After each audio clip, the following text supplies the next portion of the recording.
Hello, everybody. It is Tom, and oh my God, I am invisible. What? No.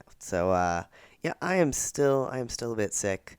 So to make things easy on myself and easier on your eyes, so you don't have to look at me being very ill. We are doing a video that is slightly different today, slightly different style, where I am going to just speak to you from the depths of the internet. You're gonna get to look at Nick and Charlie being Nick and Charlie and listen to my voice. So that's what we're gonna do.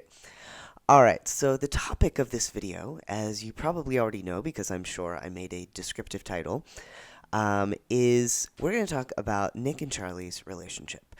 So, one of the things that most people comment on when it comes to Heartstopper, or at least even if they don't comment on it, they probably think about it, is the fact that when it comes to romantic relationships in teen shows, Nick and Charlie have probably one of the healthiest, least toxic relationships in existence. So we're going to talk about what aspects of the relationship make it so wonderful, and yes, that's what we're going to do. Okay. The first thing that is amazing and healthy and wonderful about Nick and Charlie's relationship is consent. These two are always asking for consent before they're going out and after they're going out. So we start off with, of course, in episode 3, when Nick and Charlie are together in the event room and the first kiss is about to transpire. Charlie doesn't just kiss Nick, even though Nick is giving pretty clear signs that he'd be okay with that. Charlie asks him first, and he waits until Nick says yeah before he moves in. In the next episode, episode 4, when Charlie and Nick are in Charlie's bedroom, and Charlie says, "I should never have kissed you," Nick stops immediately. So he had been moving towards Charlie, ready to reassure him, kiss him, but the second Charlie says that, Nick stops. And then in episode 5, when they're in the arcade, and Charlie says he really wants to kiss Nick, and Nick says okay, Charlie checks with him twice to make sure it actually is okay.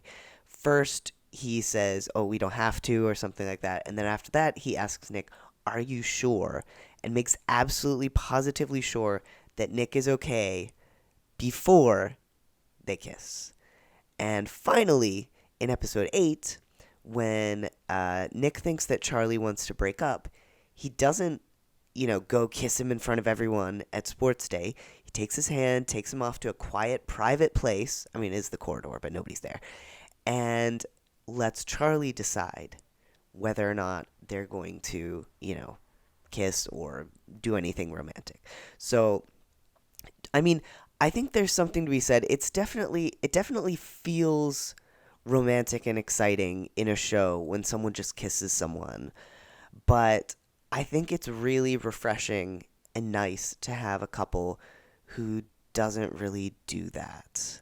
You do have moments like Charlie tackling Nick and stuff, but like for the most part, if there's any doubt in either person's mind that the other person might not be okay with physical affection, they ask, they check, they make sure, and that's just fantastic. Okay, and the second reason why Nick and Charlie's relationship is amazing is they are able to provide to each other, I'd say, balanced emotional support. So it's not just one-sided, it's a give and take. It's not just Nick supporting Charlie.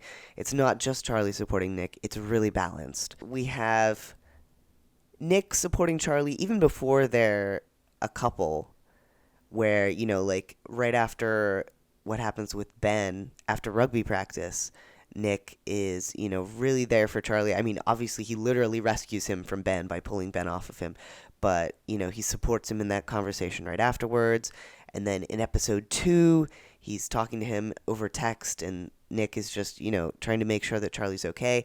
In episode 4, we have Charlie supporting Nick when Nick is freaking out about his sexuality and the fact that he's so into Charlie and, what all that means. And then we have Charlie supporting Nick again when he's figuring out his sexuality in episode 6, and, just it flip-flops back and forth. And another great thing is that we see both of them have the power to stop each other from spiraling as well. So in episode 4, Charlie starts spiraling when he's trying to apologize for kissing Nick the day before, and Nick just knows exactly how to reassure him in that moment. And the same thing happens in in episode 6 then, when Charlie's gets into a mini spiral about suggesting that they go on a date, just them, and starts being like, no, that's stupid, I shouldn't have even asked, never mind. And Nick again knows how to stop him from that. And same thing for episode 8, with the reverse of Nick going into a bit of a spiral, being upset about, Charlie wanting to dump him, and then Charlie knowing how to stop him in that moment too. So, the third awesome thing about their relationship is honesty, communication, and defining their relationship in words. So basically, their openness with each other, their honesty with each other. When Tao tells Charlie about Nick's date with Imogen, Nick doesn't try to hide it. He doesn't try to, make up some story or lie about it. He just straight up tells Charlie exactly what happened, exactly why he felt like he had to say yes to Imogen, and then he apologizes. And it's not an issue as a result. Wow. They're just very honest with each other about how they're feeling. Like they use words to explain how they are feeling. Wow. Like, Nick says, I really like you, and I just like being with you. And they define their relationship in words like saying, does this mean we're boyfriends? Yes. And just their communication is just fantastic throughout the whole show. Well, except for there's a bit in episodes 7 and 8 where Charlie is not so great with communicating, but these things happen. The next awesome thing about their relationship is even when they're not out, they still find ways to show that they care about each other in public. So, for example, we have in episode 4, after they kiss and they come into school the next day, just the way that they smile at each other when they see each other in the classroom. Like, there's none of this, pretending. Like, there's no pretending there. Like, anyone looking at their faces could clearly see how much they care about each other. And, Nick openly telling Charlie, I missed you, when they're in the art room together. We have them, tapping pinkies and hugging in front of the movie theater, and just these little moments that mean so much. This next one is going to be kind of, I would call this respect and affirmation and understanding. Catchy. From Charlie to Nick, this comes out in Charlie being super understanding of Nick's sexuality journey and not taking anything personally. Like, not being hurt when Nick wants to keep things a secret for a while, when Nick doesn't want to kiss him when random couple and their dog are walking by, when Nick hesitates before being ready to kiss him in the arcade, things like that. Like, Charlie is just so respectful and accepting and understanding.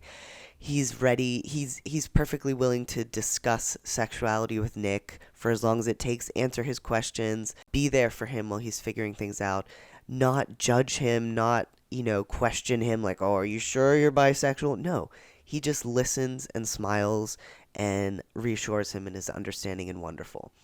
And the reverse of that, we have Nick knowing that Charlie has issues with self-esteem, affirming his good qualities at every opportunity. And we see this even as early as episode 2, where he just goes into this litany of why Charlie is a proper nerd. Now, obviously, he's insulting him, kind of. I mean, depending on what you think about nerds. I think nerds are awesome. But, he calls him a proper little nerd. But then he goes through this massive list of all the wonderful things about Charlie. And, we see this again and again, like, especially in episode 8.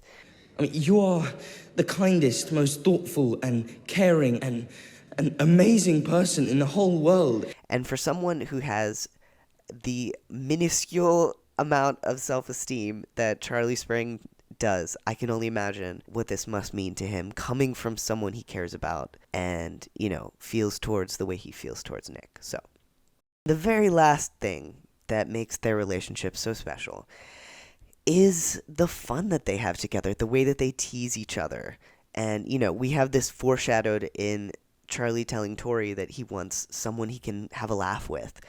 The locker scene, Charlie is teasing Nick about thinking that he's small and weak. And then, we have the way that they call each other nerd and rugby lad and stuff like that. We have them just having fun together, playing in the snow, playing video games. We have the, the milkshake conversation, mocking each other's milkshake choices, though this doesn't get Nick very far because it turns out that Charlie's milkshake choice was very good.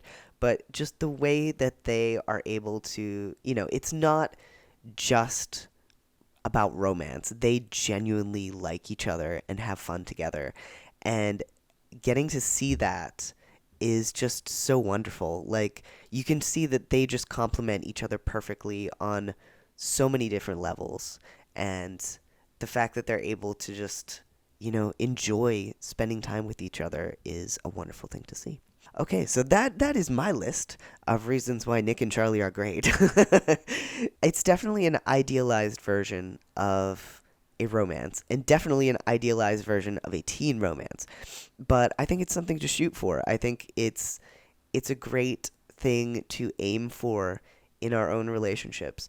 And, as we move into season 2 and season 3, we'll of course be seeing more challenges emerging in their relationship and seeing how they deal with those. And if it follows the comics, the spirit of the comics, then we know that they will continue to be wonderful and supportive even while going through these difficult times. All right, well, I hope you enjoyed this rather different video. Thank you as always to all the patrons. Shout out to our Nick Nelson members, Kelly Walker, Book Nerd Charlie, and Paul Z. And I will talk to you guys next time. Maybe you will even see my face. Wow. But until then, have a great morning, afternoon, evening, night, or whatever time of day it may happen to be. All right, bye.